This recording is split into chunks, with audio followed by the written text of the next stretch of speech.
હવે આપણું તેલ છે તે ગરમ થઈ ગયું છે। હવે આપણે તેમાં રાઈ અને જીરું નાખી દઈશું। સમારેલી સોળી નાખી દઈશું।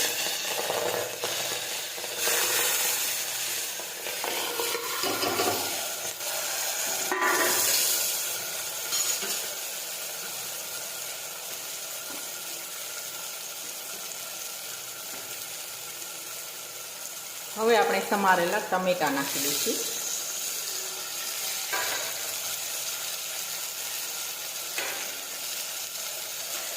હવે આપણે સાતળી લઈશું।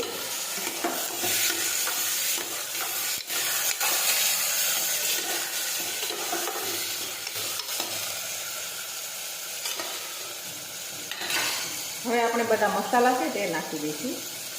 ખાંડેલી લસણવાળી ચટણી નાખીશું।